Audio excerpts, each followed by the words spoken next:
টি-20 বিশ্বকাপকে সামনে রেখে চরম ব্যস্ত সময় পার করছে বাংলাদেশ ক্রিকেট দল। ঘরের মাঠে 5 ম্যাচের টি-20 সিরিজ খেলেই টাইগাররা উড়াল দিয়েছে যুক্তরাষ্ট্রে। সেখানে দেশটির বিপক্ষে 3 ম্যাচের টি-20 সিরিজ খেলবে বাংলাদেশ দল। এবারের বিশ্বকাপের যৌথ আয়োজক যুক্তরাষ্ট্র।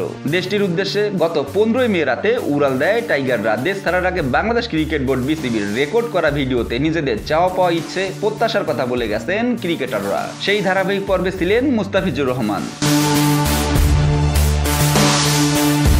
চলমান আইপিএলে দুর্দান্ত পারফর্ম করে আবারও সবার নজর কেড়েছেন মুস্তাফিজ। বাংলাদেশের এই কাটার মাস্টার ক্রিকেট বিশ্বে দ্য ফিজ নামে পরিচিত। মূলত 2016 সালে মুস্তাফিজ যখন সানরাইজ হায়দ্রাবাদের হয়ে প্রথমবার খেলতে যান, তখনই ফিজ নামটা পরিচিতি পায় বেশি। অনেকেই মনে করেন এটা গণমাধ্যমের দেয়া, কিন্তু মুস্তাফিজ জানালেন অন্য কথা।